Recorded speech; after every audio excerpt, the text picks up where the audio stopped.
So guys first question हम ये कराने वाले हैं कि यदि एक बिंदु P से O केंद्र वाले किसी वृत्त पर P और P भी दो स्पर्श रेखाएं खींची गई है और उन स्पर्श रेखाओं के बीच का एंगल कितना है यहाँ पे 80 डिग्री दे रखा है और हमें पूछा एंगल POA।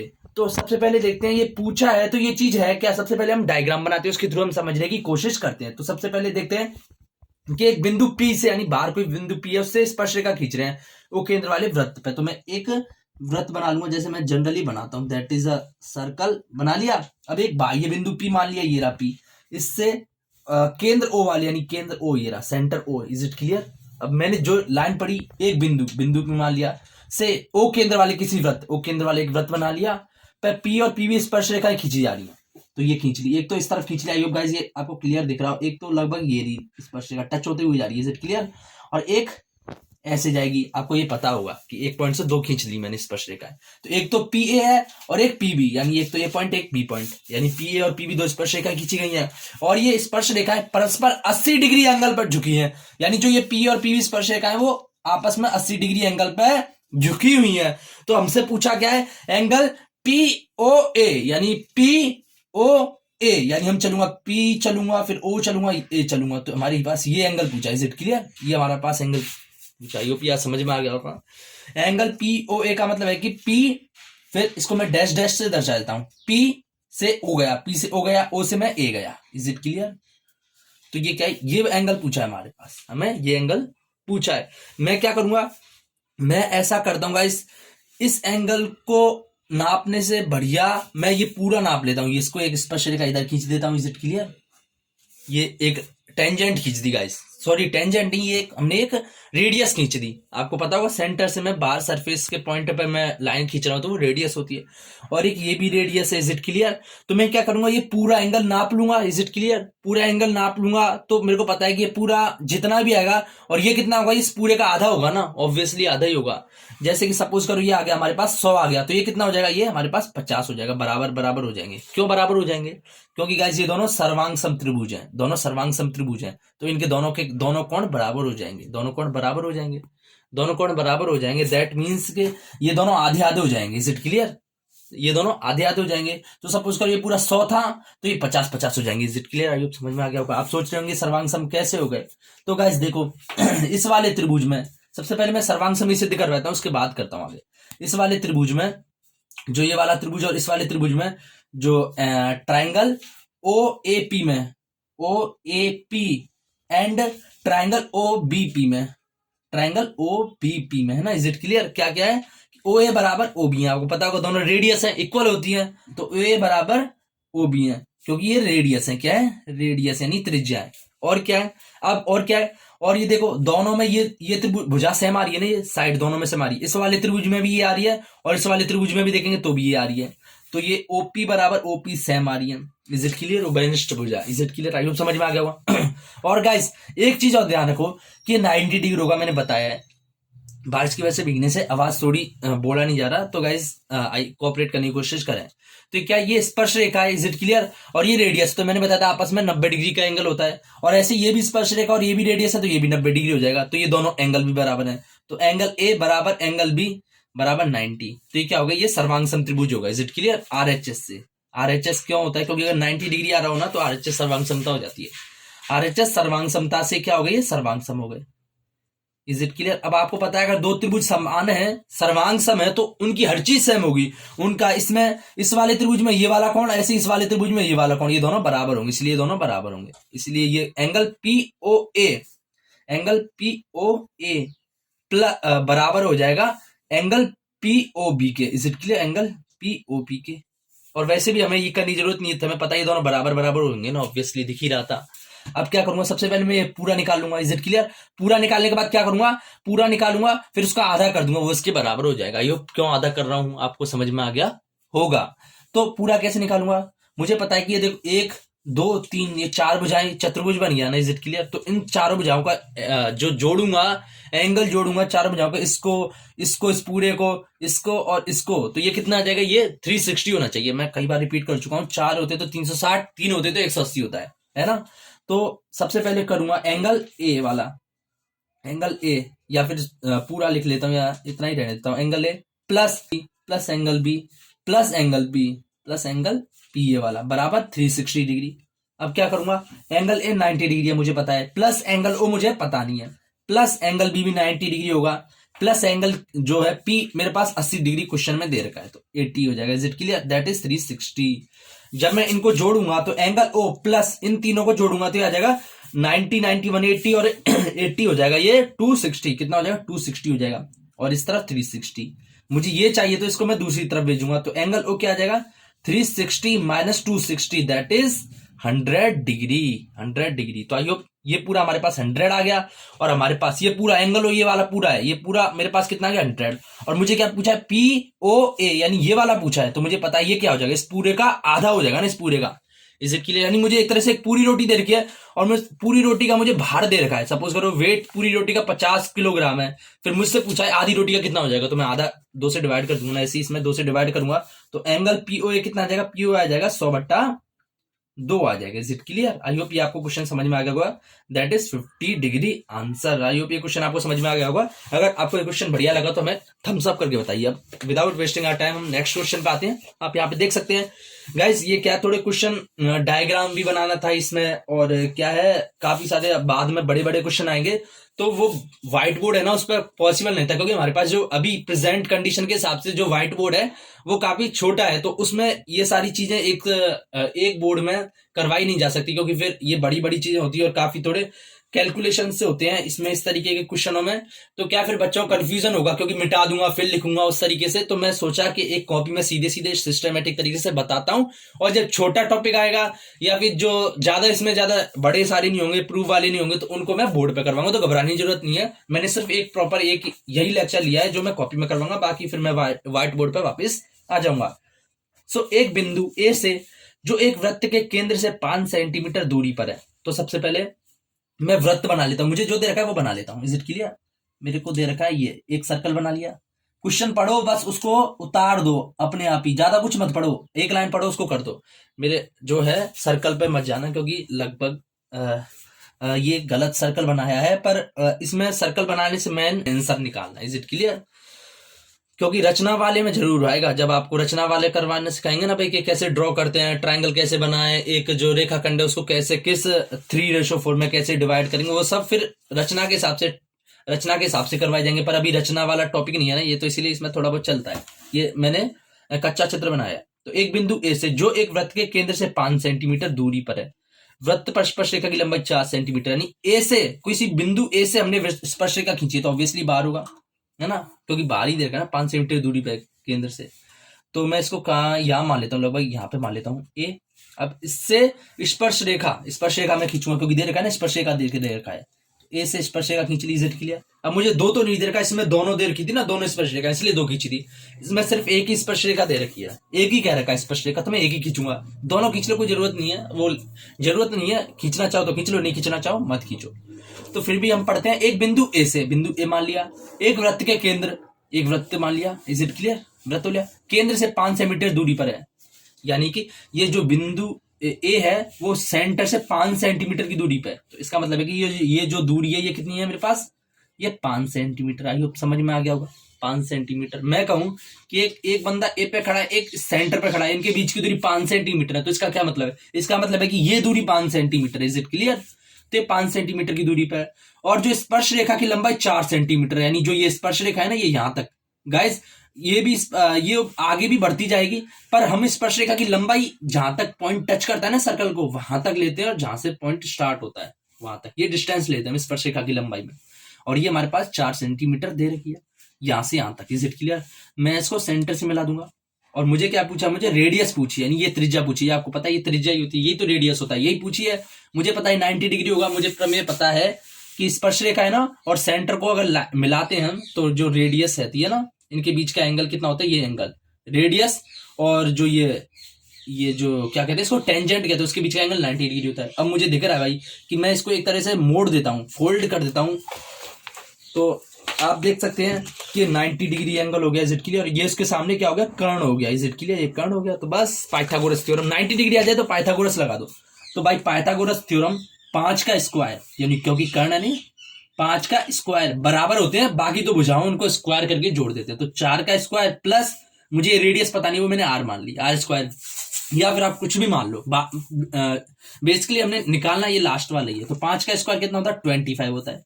4 का स्क्वायर 16 प्लस ये R square as it is. अब 5 का स्क्वायर का मतलब है कि 5 को 2 बार गुणा कर दिया। 5 के क्यूब का मतलब है कि 5 को आपस में 3 बार गुणा कर दिया। 5 को 3 से नहीं गाइस, 5 का पावर 4 का मतलब है कि 5 को 4 बार आपस में गुणा कर दिया। Is it clear? I hope ये आपको समझ में आ रहा होगा, क्योंकि बच्चे कई बार गलती कर देते हैं, 5 की पावर 3 की जगह लिख देते हैं 15 कर देते हैं, क्योंकि 5 को 3 से गुणा कर देते हैं। पर आपको ध्यान रखना है, आपको ये गलती नहीं करनी। तो 25 माइनस 16 हो जाएगा। क्यों कर रहा हूं? क्योंकि मुझे ये चीज चाहिए, मुझे जो चाहिए होती है उसको एक तरफ रहने देता हूँ, बाकी को दूसरी तरफ भेज देता हूँ। इसके साथ ये भी पंगा कर रहा था तो मैंने दूसरी तरफ भेज दिया, बचा क्या? Are square. 16 इस तरफ आ गया, माइनस 16 हो गया। 25 माइनस 16 9 होता है ऑब्वियसली, आर स्क्वायर। तो आर क्या आ जाएगा? आर आ जाएगा हमारे पास √9, क्योंकि स्क्वायर हटेगा तो रूट जाएगा। और √9 किसका होता है? 3 का होता है गाइस, क्योंकि 3 का स्क्वायर करेंगे तो 9 आएगा। Is it clear? आपको चेक करना है सही या नहीं। तो जो ये आ रहा हो ना, उसका स्क्वायर कर लेना, वो अंदर वाले के बराबर आना चाहिए। Is it clear?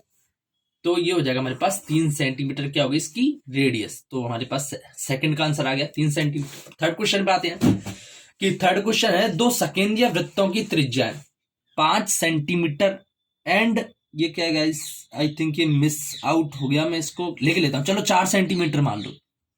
कितनी है? 5 सेंटीमीटर एंड 4 सेंटीमीटर है। बड़े वृत्त की उस जीवा की लंबाई ज्ञात करो। 5 सेंटीमीटर और गैस 4 की जगह यहाँ पे 3 सेंटीमीटर है। Is it clear? तो 2 सकेंद्रीय वृत्तों की त्रिज्याएं ये दे रखी हैं 5 और 3। तो सबसे पहले मैं बना लेता हूं 2 सकेंद्रीय वृत्त। मैंने बताया था सकेंद्र यानी जिनका सेंटर सेम हो। तो एक तो ऐसा हो जाएगा और एक उससे बड़ा वाला हो जाएगा। Is it clear? जब तो होगा ना, एक छोटा ऑब्वियसली एक ही केंद्र बन रहा है, तो एक छोटा वाला एक बड़ा वाला होगा। तो सकेंद्रीय वृत्त इसका भी सेंटर यही है और इस वाले का भी यही है। उनकी त्रिज्या 5 सेंटीमीटर 3 सेंटीमीटर, यानी ये वाली डिस्टेंस 5 है और ये वाली यहां से यहां तक ये 3 सेंटीमीटर। तो हमें क्या फाइंड करना है कि बड़े वृत्त की उस जीवा की लंबाई ज्ञात कीजिए जो छोटे वृत्त को स्पर्श करती है। बड़ा ये रहा, ये वाला, छोटा वाला ये रहा। तो हमें इसकी जीवा की लंबाई ज्ञात करनी है, जो इसकी जीवा की, बड़े वाले की, कि जो छोटे वाले को कहा है, छोटे वाले को स्पर्श करती है। तो गाइस मैं जीवा मुझे पता है एक से दूसरे तक कट करनी चाहिए, एक से दूसरे तक जानी चाहिए। तो मैं एक खींचूंगा, ऐसे खींचूंगा तो ये तो काटते हुए जाएगी इस बीच वाले को भी, है ना। लेकिन मुझे पता है छोटे को स्पर्श करनी चाहिए। तो मैं क्या है, मैं सरफेस से निकालूंगा ना, यहां से निकालूंगा तभी तो स्पर्श करते हुए जाएगी। Is it clear? अगर मैं यहाँ के अलावा यहां से निकाला तो ये तो काटते हुए, इसको भी काटते हुए चली जाएगी। तो ये इसकी प्रतिच्छेदी रेखा हो गई। Is it clear? मुझे क्या चाहिए? स्पर्श करने चाहिए दूसरे को। तो मैं क्या करूंगा, इधर से निकालूंगा, एक साइड से एक स्पर्श करते हुए सिर्फ। आई होप समझ में आ गया वो। ये बड़े की तो जीवा हो गई क्योंकि 2 पॉइंट्स पर कर दिया। छोटे की स्पर्श रेखा हो गई क्योंकि सिर्फ एक ही पे टच करते हुए जा रही है। Is it clear? अब क्या करूंगा, मुझे पता है कि ये बाहर वाले वृत्त के सरफेस है ना, ऑब्वियसली इसको मैं सेंटर से मिलाऊंगा तो ये क्या, ये बड़े वाले की रेडियस हो जाएगी। मुझे पास 5 दे रखी है, 5 सेंटीमीटर दे रखी है। उसके अलावा जो ये छोटे वृत्त, छोटे की कितनी दे रखी है? 3 सेंटीमीटर दे रखी है। तो ये क्या हो जाएगी, ये 3 सेंटीमीटर हो जाएगा। ये पता चल गया होगा कैसे आ रहा है। ये पूरा बड़ा यहां से एंड तक, सेंटर से सरफेस तक खींचा तो ये 5 सेंटीमीटर आ रही है बड़े वाले की। ये भी सेंटर से सरफेस है, पर ये छोटे वाले का सरफेस है तो ये छोटे वाले की त्रिज्या जाएगी, दैट इज 3 सेंटीमीटर। हमें क्या पूछा है कि वृत्त की उस जीवा की लंबाई ज्ञात करो जो छोटे वृत्त को स्पर्श करती है। यानी बड़े वृत्त की ये जीवा, ये पूरी जीवा है, यहां तक नहीं होती ये पूरी। इसके लिए, इस छोटे वाले के लिए तो ये स्पर्श रेखा हो जाएगी, पर हमें बड़े वृत्त की जीवा की पूछी है, तो बड़े वृत्त की जीवा ये हो जाएगी, ये जो स्पर्श करते हुए जा रही है। तो मैं क्या पूछा, मैं ये वाली पूरी लंबाई पूछा है। Is it clear? ये पूरी लंबाई हमसे पूछा है। अब क्या करूंगा, मैं ये वाली डिस्टेंस निकालूंगा। Is it clear? उसको मैं डबल कर दूंगा तो इसके बराबर आ जाएगा, या फिर छोड़ो ऐसा कर सकता हूं ना मैं, ये 5 है तो ये भी 5 हो जाएगा। ये आपको पता होगा, पता है ना, ये 5 देखो कि ये भी तो सेंटर से सरफेस तक खींच रहा है, ये भी तो रेडियस है, ये भी रेडियस है, ये भी 5 हो जाएगा, ये भी 5 हो जाएगा।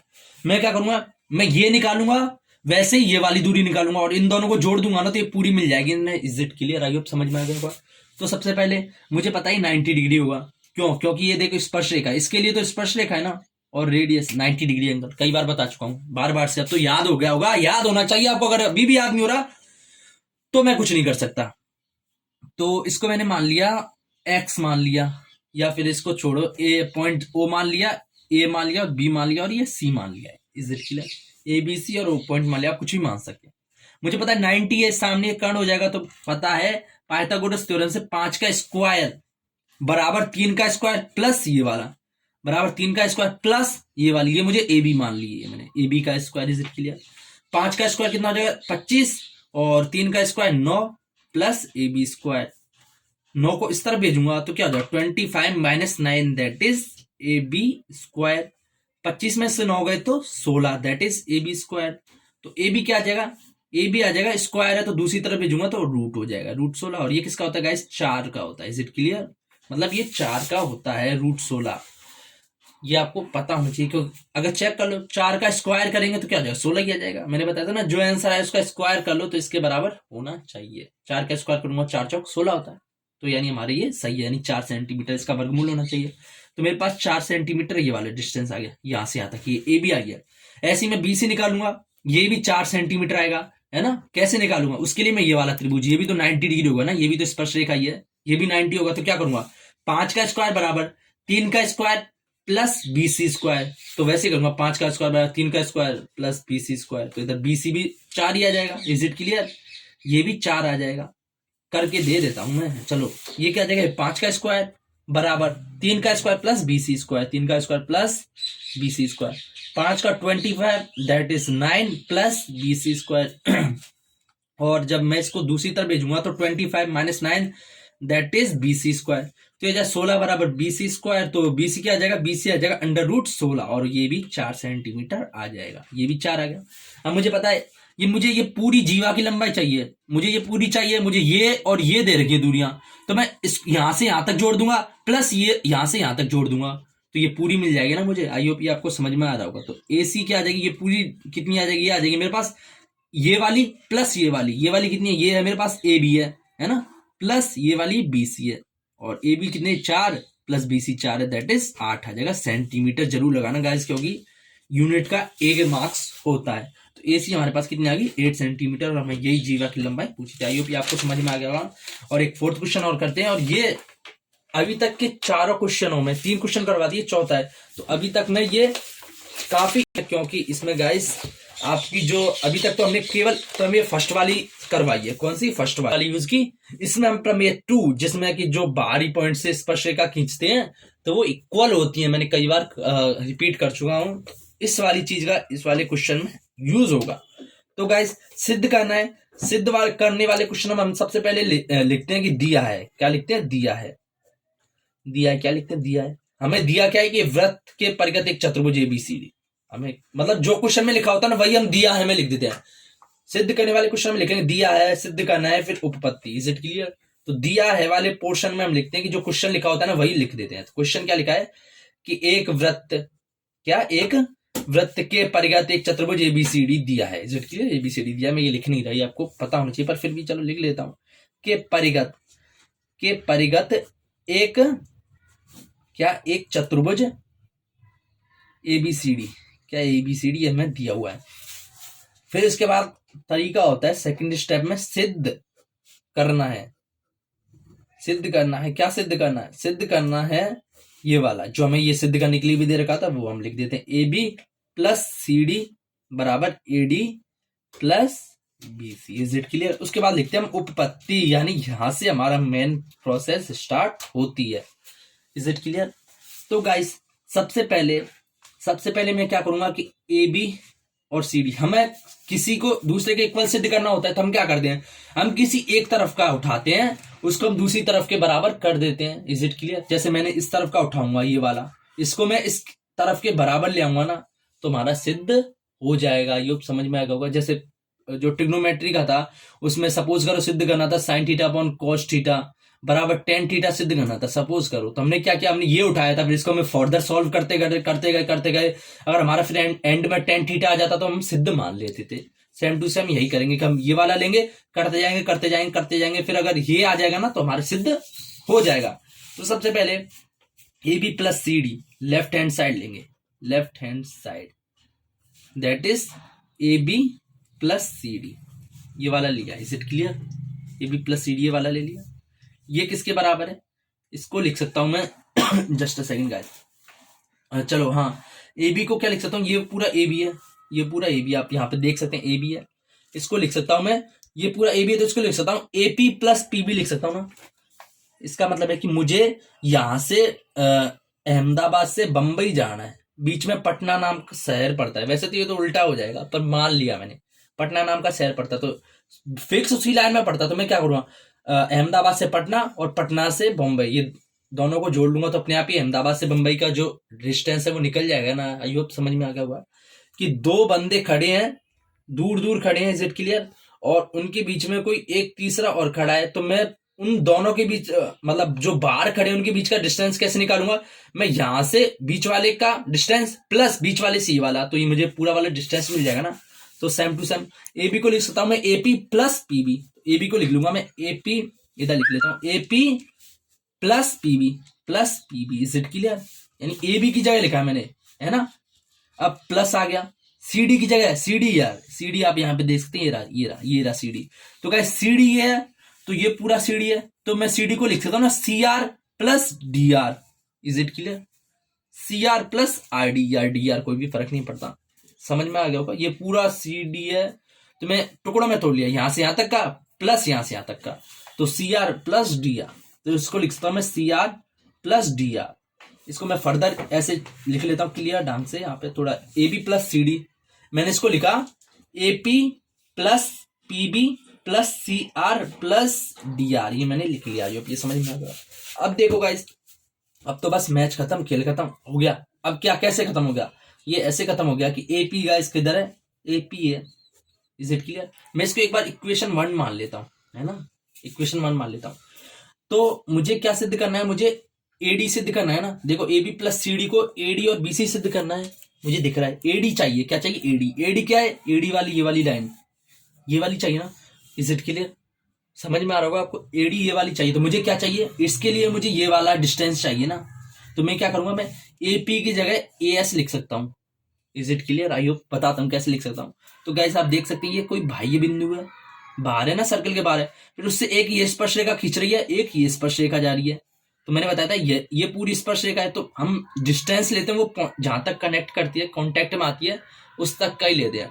तो यहां से यहां तक की दूरी और यहां से यहां तक की दूरी दोनों सेम रहेंगी, तो गाइस एपी और एएस बराबर रहेंगे, एपी बराबर एएस, ये वाली और ये वाली दूरी बराबर रहेगी। मैंने प्रमेय में बता रखा है कि बाहर से अगर स्पर्श रेखा खींची जाए सर्कल पे, तो ये जो डिस्टेंस होते हैं ना वो इक्वल होते हैं, ये और ये इक्वल हो जाएंगे, इज इट क्लियर। मैं बार बार से रिपीट कर रहा हूँ, ये दोनों इक्वल हो जाएंगे, है ना। मैं ये वाला क्यों लाना चाहता हूँ, इसकी जगह मैं ये रख दूंगा ना, तो मुझे देखो ये एडी वाली लाइन मिल जाएगी ना, ये एडी वाली लाइन पे आ रहा है, मुझे एडी वाली लाइन ही तो चाहिए, इज इट क्लियर। इसलिए मैं इस रास्ते पे जाने की कोशिश कर रहा हूँ। कभी कभी हमें सिद्ध जो करना होता है ना, उससे हमें आइडिया लग जाता है कि हमें क्या करना है। एपी बराबर ए एस, ऐसे ही मुझे क्या करूंगा, मुझे जो पीबी है मुझे पीबी भी हटाना है, ये पीबी आ रहा है ना, तो पीबी किसके बराबर हो जाएगा, पीबी गाइस बी क्यू के बराबर हो जाएगा, यो समझ में आ रहा होगा। क्योंकि देखो पीबी बी क्यू के बराबर क्यों हो जाएगा, क्योंकि ये भी देखो सर्कल के बाहर पॉइंट है, ये इससे भी ये स्पर्श रेखा जा रही है ना, तो ये दोनों बराबर हो जाएंगे, ये दोनों बराबर हो जाएंगे, ये वाला है पीबी है और ये वाला क्या है बी क्यू है, ये समझ में आ गया। ऐसे ही एपी मैंने चेंज कर दूंगा, पीबी कर दूंगा, सीआर कर दूंगा। अब एपी और पीबी का मैंने चेक कर लिया, अब सीआर कर देखता हूँ गाइस, सीआर ये वाला है, तो सीआर ये किसके बराबर हो जाएगा, ये इसके बराबर हो जाएगा, यू, क्योंकि ये भी बार पॉइंट है, तो इससे मैंने एक ये खींच रही है, एक ये वाली जा रही है, तो सीआर और ये वाली ये दोनों डिस्टेंस बराबर हो जाएंगे, तो सीआर बराबर सी क्यू हो जाएगा, इज इट क्लियर। ऐसे ही सीआर का चेक कर लिया, अब क्या बच रहा है, डीआर बच रहा है, तो डीआर ये वाला है, तो ये भी देख बार वाला पॉइंट है, इससे एक इधर जा रही है और एक इधर जा रही है, तो ये वाला डीआर और ये वाला डीएस, ये भी आपस में बराबर हो जाएंगे, डीआर बराबर डीएस। अब क्या करूंगा, अब मैं एपी की जगह क्या लिख दूंगा, इस इक्वेशन में इक्वेशन 1 है, इसमें एपी की जगह एएस रख दूंगा, पीबी की जगह बीक्यू रख दूंगा, ये जो पीबी है ना उसकी जगह मैं बीक्यू लिख सकता हूँ ना, यहाँ पे देखो पीबी की जगह बीक्यू लिख सकता हूँ, ऐसे सीआर और डीआर सबकी वैल्यू मैं चेंज कर दूंगा। तो क्या ये तो एज इट इज चल रहा है, एबी प्लस सी डी बराबर, एपी की जगह क्या लिख दूंगा मैं, एपी की जगह यहाँ पे देखो बराबर एएस के बराबर, तो एपी की जगह मैंने एएस लिख दिया, प्लस पीबी, पीबी की जगह क्या लिख दूंगा मैं, बीक्यू लिख दूंगा, तो plus BQ plus plus CR, CR की जगह मैं क्या लिख दूंगा, सीक्यू के बराबर, क्योंकि देखो सीआर सीक्यू के बराबर है, सीक्यू प्लस डीआर, डीआर देखो यहाँ पे कितने हैं, डीएस के बराबर प्लस डीएस, बस मैच खत्म, खेल खत्म, पैसा हजम हो गया कि मुझे A B plus C D as it is चल रहा है, plus C D as it is चल रहा है, और मुझे क्या चाहिए, मुझे चाहिए एडी, क्या चाहिए एडी, एडी देखो गाइस एडी किसके बराबर है, ये पूरा एडी है, ये किसके बराबर है, A S plus H D, यानी मैं यहां से सूरत गया, सूरत से दिल्ली गया, अहमदाबाद से सूरत, सूरत से दिल्ली, इज इट क्लियर? तो अपने आप ही अहमदाबाद से दिल्ली का डिस्टेंस मिल गया। तो एएस प्लस डीएस के बराबर है। तो एएस ये रहा और डीएस ये रहा, तो इनको मैं एक साथ लिख दूंगा। तो एएस डीएस को इस तरफ लाऊंगा तो plus DS, is it clear? Is it clear? और ऐसे ही इधर बीसी है, तो बीसी किसके बराबर? बीसी ये रहा, बीसी ये रहा, बीसी ये रहा। तो ये किसके बराबर? B Q plus Q C plus B Q plus C Q, is it clear? मतलब AS as it is, DS को मैंने आगे लिख दिया, बी क्यू और C Q as it is चल रहे हैं, इज इट क्लियर? अब यार 2 प्लस 3 प्लस 4 प्लस 5 है ना? अब मैं ऐसे भी लिख दूं इसको, 2 प्लस 5 को पहले लिख दूं, प्लस 3 प्लस 4 कर दूं, तो भी तो सेम ही आंसर आएगा ना। 2 3 5 4 9 5 14 होता है, ये भी 2 5 7 3 10 4 14, आंसर तो सेम आएगा ना, तो फर्क नहीं पड़ेगा। तो और एएस और डीएस किसके बराबर है? As plus DS, as plus DS, यानी ये प्लस ये आ जाएगा एडी के बराबर हो जाएगा। अयो बस मैंने इसीलिए तो क्या, ये एडी प्लस बी क्यू और सी क्यू, ये वाला B Q plus C Q ये वाला, तो ये किसके? ये बीसी के बराबर, इज इट क्लियर? तो हमें यही सिद्ध करना था गाइस, यही आ गया। देखो एक बार और दोबारा से लिखूं, A B plus C D बराबर क्या आ रहा है? एडी प्लस बीसी, और हमें यही तो देखो गाइस सिद्ध करना था। तो हमने जो सिद्ध करना था वो हमने सिद्ध कर दिया, हेंस प्रूव्ड इति सिद्धम। आई होप गाइस ये क्वेश्चन आपको समझ में आया होगा। और एक और क्वेश्चन करते हैं, फाइनल क्वेश्चन करते हैं, उसके बाद हम जो लेक्चर ये है थर्ड और एक्सरसाइज 10.2 वाले क्वेश्चन फिनिश करते हैं। हमने सारे क्वेश्चन ही करवाए, काफी सारे अलग कॉन्सेप्ट के भी हैं, पर गाइस हम क्या है, अगर सारे करवाएंगे तो इतना टाइम नहीं है। हम एक बार सोच रहे हैं कि पहले क्या है, एक सीरीज पूरी बन जाए, एक पहला 10th की पूरी मैथमेटिक्स की प्लेलिस्ट बन जाए ना, तो स्टूडेंट्स को फिर स्टार्टिंग का ही है, तो स्टार्टिंग में एक बार पढ़ेंगे तो उनका हल्का हल्का बेसिक क्लियर हो जाएगा। एक बार क्लियर हो गया तो क्या है, फिर वो उनको फिर बाद में करने में आसानी पड़ेगी, फिर दिक्कत नहीं होगी। तो हम यही चाहते हैं कि सबसे पहले हम स्टार्टिंग से हल्के कुछ क्वेश्चन करवाएं, उसके बाद जब पूरी प्लेलिस्ट क्लियर हो जाए, कंप्लीट हो जाए, तो हम दोबारा से इसी प्लेलिस्ट को फिर फर्दर एक्सटेंड करेंगे। जैसे सपोज करो सर्कल का है, फिर सर्कल का हम लेक्चर 4 बाद में लेकर आए, जिसमें हम थोड़े अच्छे क्वेश्चन कराए, हायर क्वालिटी के क्वेश्चन करवाए, जो इसी एक्सरसाइज में 10.2 में या 10.3 में सॉरी गाइस 10.2 में जो क्वेश्चन रह गए हैं उनको कराए। तो वो हमारा आगे का विजन है, पर अभी हमारा विजन है कि सिर्फ थोड़ा सा रहने दे, बस बच्चों का कॉन्सेप्ट क्लियर करवाएं। तो गाइस आप भी कॉन्सेप्ट क्लियर करने पे फोकस रखिए और आगे बढ़ते रहिए। सो गाइस फिफ्थ क्वेश्चन आप यहाँ पे देख सकते हैं कि एक सर्कल है और इसके बाहर एक ट्राइंगल बना हुआ है, यानी एक ट्राइंगल के अंदर एक सर्कल फिट है, यहाँ पे देख सकते हैं। और ये क्या है, एक ट्राइंगल है, आप देख सकते हैं यहाँ पे। तो जो ये जा रही है ना, ये रेखा ट्राइंगल की जो एक साइड है वो सर्कल के लिए क्या है, स्पर्श रेखा, यानी टच करती हुई जा रही है। ये ट्राइंगल की अगली साइड भी ये सर्कल को टच करते हुए जा रही है और ये भी टच करते हुए जा रही है। तो एक तरह से कह सकते हैं कि ट्राइंगल की जो ये सारी साइड है तो जो सर्कल को टच करते हुए जा रही है, इसके लिए टेंजेंट है।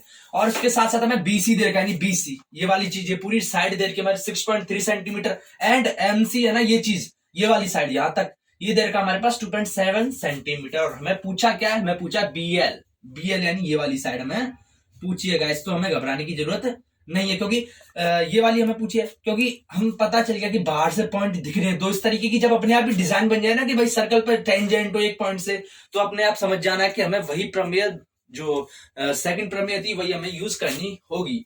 तो गाइस उसके लिए बिफोर इसको स्टार्ट करने से पहले हम ये बताना चाहते हैं कि हमने सोचा था कि इसमें 20 क्वेश्चन करा दें और इसी को फिनिश कर दें इसी पार्ट 3 में, इस सर्कल वाले को। फिर हमने सोचा कि अभी जो हमने सोचा हमारे विजन है कि जो फर्स्ट मैथ की किसकी प्लेलिस्ट, मैथ की प्लेलिस्ट बना रहे हैं हम 4th 10th क्लास के लिए। तो इसमें हम सारे चैप्टर कराएंगे चैप्टर वाइज सिस्टमेटिक तरीके से हर एक एक्सरसाइज। तो बट हमने ये डिसाइड किया है कि इसमें क्या करेंगे कि हम एक्सरसाइज के हर एक क्वेश्चन ही करवाएंगे। फर्स्ट ऑफ ऑल हम जो पहले प्लेलिस्ट कंप्लीट कर देंगे, जिसमें सारे के सारे 16 या 15 एंड 16 जितने भी चैप्टर हैं, 15 से 16 चैप्टर हैं, उसमें हमने एक्सरसाइज तो सारी कंप्लीट करेंगे। उसका जो मेन कॉन्सेप्ट सारे समझाए जाएंगे, क्वेश्चन भी काफी सारे करवाए जाएंगे, पर पूरी नहीं करवाई जाएगी। एक बार तो हम सिर्फ ओवरव्यू होता है ना, जैसे स्टडी का तरीका होता है, सबसे पहले पढ़ लिया, उसके बाद उसको थोड़ा डीप, उसके बाद और ज्यादा डीप करा। तो सबसे पहले हमने एक बार पढ़ने के हिसाब से कर रहे हैं कि थोड़ा थोड़ा आइडिया ले रहे हैं और कुछ क्वेश्चन करवाए जा रहे हैं। जब ये पूरी प्लेलिस्ट कंप्लीट हो जाएगी तो गाइस घबराना मत, इसमें कुछ एक क्वेश्चन बाकी बाकी हैं इस एक्सरसाइज के सर्कल के भी मैं कुछ छोड़ रहा हूँ क्वेश्चंस, तो घबराने नहीं है। जब ये प्लेलिस्ट एक बार कंप्लीट हो जाएगी तो हम फर्दर इसको एक्सटेंड करेंगे, सर्कल का लेक्चर नंबर 4 लेकर आएंगे जो बाद में, सो आपको घबराने की जरूरत नहीं है, आप अपनी स्टडी कंटिन्यू रखते रहना। और बेसिकली मेन कॉन्सेप्ट क्लियर पे फोकस है, तो कॉन्सेप्ट तो इसमें क्लियर हो ही जाएगा। और बेसिकली रही बात क्वेश्चन प्रैक्टिस की, तो वो आप घर पे भी कर सकते हैं, और अगर घर पे नहीं हो रहा, सिर्फ इतना ही रहना चाहते हैं, तो इसको इतना ही कर लीजिए। उसके बाद जैसे ही आप, घबराने की जरूरत नहीं है कि ये कब होगी, फिर मैं इसी महीने के अंदर अंदर ही सारी मैथ कंप्लीट कर दूंगा, फिर अगले महीने से ये सारी चीजें वापस स्टार्ट हो जाएंगी। नहीं, लगभग 20 दिन का डिफरेंस आएगा, 20 दिन के बाद वापस ये सर्कल का आपको मिल जाएगा आगे का फर्दर एक्सटेंडेड लेक्चर। तो आप सोचेंगे ये टीचर ने तो क्या फर्जी वाला कर दिया, क्या ये इतना सा करवा के छोड़ दिया। घबराने की जरूरत नहीं है, सारी चीज करवाई जाएगी। तो गाइस BL फाइंड करनी है, तो मैं कैसे कर सकता हूं, मुझे ये वाली डिस्टेंस दे रखी है, तो मुझे कैसे न कैसे करके ये पता चल जाए, ये वाली डिस्टेंस पता चल जाए, तो मुझे पता चल जाएगा कि इस की जो डिस्टेंस है वही इसकी डिस्टेंस होगी। कैसे पता चल जाएगा, मेरा कहने का मतलब मुझे ये पूछा है और मुझे पता है कि ये बार पॉइंट है, बार कोई पॉइंट है, इज इट क्लियर। तो मैंने बताया था बार पॉइंट से ऐसे दो टेंजेंट खींची जाती है, तो ये जो दोनों डिस्टेंस होती है वो इक्वल होती है, दोनों इक्वल होती है, इज इट क्लियर। ये और ये दोनों बराबर होंगी। मुझे ये पूछा है, लेकिन मैं ऐसा करूं, मुझे दे तो ये रखा है ना, ये चीज दे रखी है, तो मैं कहीं ना कहीं कैसे ना कैसे करके ये दूरी निकाल दूं, तो मुझे पता है कि जो ये डिस्टेंस होगा वही इसके बराबर होगा, तो मेरा फोकस इसको निकालने पर रहेगा। Is it clear. मुझे ये दे रखा है, मुझे ये निकालना है, तो क्या करूंगा मैं, इस पूरे में से ये वाला हटा दूंगा, यानी इस पूरे में से मैं इस तरफ वाला हटा दिया, तो ये अपने आप मिल जाएगा ना। तो ये वाला आप सोचेंगे ये कहां से लाऊंगा, ये मैं इसका यूज करती हुई लाऊंगा। बस हो गया काम, दिख गया ना आपको, बस मैथ खत्म, खेल खत्म। तो ये मुझे क्या दे रखा है, ये MC दे रखा है, ये 2.7 दे रखा है, तो ये 2.7 है, ये भी बाहर का पॉइंट है ना, इज इट क्लियर। ये भी बाहर ही है ना, सर्कल के अंदर थोड़ी है, इसके बाहर है, ये 10 है ना, इसके बाहर है, तो बाहर से मैंने ये टेंजेंट खींची, तो ये और ये दोनों इक्वल हो जाएंगे, इज इट क्लियर। ये वाला ये डिस्टेंस और ये डिस्टेंस बराबर हो जाएगा, तो ये भी कितना हो जाएगा, ये हो जाएगा 2.7 सेंटीमीटर। आई होप समझ में आ गया, यानी ये और ये उतना बराबर हो जाएगा, इज इट क्लियर। अब मुझे ये पूरा पता है और मुझे ये पता है, यानी मैं इस पूरे में से ये वाला हटा दूंगा तो ये अपने आप मिल जाएगा। तो क्या हो जाएगा, ये कितना होगा, ये BN किसके बराबर हो जाएगा, BN हो जाएगा गाइस। ये जो BN है वो किसका हो जाएगा, इस पूरे में से माइनस ये वाला कर दूं, तो ये पूरा कितना है, ये BC के बराबर है, BC minus NC, is it clear. तो BC मेरे पास 6.3 है एंड NC है 2.7। जब फर्दर इसको मैं सिंप्लीफाई करूंगा तो गाइस आप ऐसे घटा सकते हैं, 6.3 माइनस 2.7, 3 में से 7 नहीं जाते तो इधर से लूंगा, तो इधर हो जाएगा 13 एंड इधर रह जाएगा 5 रह जाएगा, 13 में से 7 गए तो 6 पॉइंट आ जाएगा, इज इट क्लियर। 5 में से 2 गए तो 3 आई, होप आपको हटाना आता हो। तो ये क्या देंगे, ये मेरे पास आ जाए 3.6 सेंटीमीटर गाइस। तो मेरे पास BN ये कितनी आ गई, 3.6 सेंटीमीटर, 3.6 सेंटीमीटर। तो बाय द थ्योरम ये भी कितनी हो जाएगी हमारे पास, 3.6 सेंटीमीटर। क्यों हो जाएगी, क्योंकि पता है ये इतनी होगी उतनी ये होगी, थ्योरम हमें कहती है। हमारे पास BL कितनी आ गई, BL आ गई गाइस हमारे पास 3.6 सेंटीमीटर। गाइस आप सोच रहे होंगे लिखा फेंका कुछ नहीं गाइस, बेसिकली एग्जाम में नहीं पूछा जाएगा, ये बस थोड़ा कॉन्सेप्ट को आपको और क्लियर करने के लिए क्वेश्चन था। तो गाइस आज का लेक्चर हमारा यहीं पे फिनिश होता है। तो आपको ये वीडियो कैसा लगा मैं कमेंट करके बताइए, इस वीडियो को लाइक कीजिए, चैनल को सब्सक्राइब कीजिए, इससे ज्यादा से ज्यादा शेयर कीजिए। हम वापस रिपीट कर रहे हैं कि मैं क्वेश्चन भले ही 5 करवाएंगे, लेकिन इसमें जो मेन दो मेरा इसमें था एक्सरसाइज थी ना, ये पूरी सर्कल वाला ये पूरा लेक्चर है 10.1 10.2, उसमें मेन 2 ही चीज है और या 3 चीज है। एक तो टेंजेंट की दोनों प्रॉपर्टी है ना, इज इट क्लियर। फर्स्ट थी कि 90 डिग्री होता है, बाहर से ऐसे टेंजेंट खींचे सेंटर से मिलाते हैं तो 90 होता है। दूसरा होता है कि बाहर कोई पॉइंट से सर्कल पे 2 टेंजेंट खींची जाती है, दोनों इक्वल होती हैं। तो मैंने बेसिकली वो दोनों प्रॉपर्टीज उनसे रिलेटेड कुछ काफी सारे क्वेश्चन करवा दिए हैं। अब बचा रही बात सिद्ध करने वाले, प्रूव करने वाले की, तो गाइस घबराने की जरूरत नहीं है। जब एक बार ये प्लेलिस्ट कंप्लीट हो जाएगी, जैसे जैसे मतलब थ्योरी वगैरह थोड़े थोड़ा सब कुछ कंप्लीट हो जाएगा, तो मैं क्वेश्चन प्रैक्टिस के लिए एक अलग से मैं इसको फर्दर एक्सटेंड करूंगा, तो आपको घबराने की जरूरत नहीं है, मैं करवा जाएगा। सो गाइस बने रहिए हमारी सीरीज के साथ, हमारे चैनल के साथ, हमारे साथ, हमारी पूरी टीम के साथ, और कर दीजिए subscribe. So thank you, have a nice day, tata, see you soon.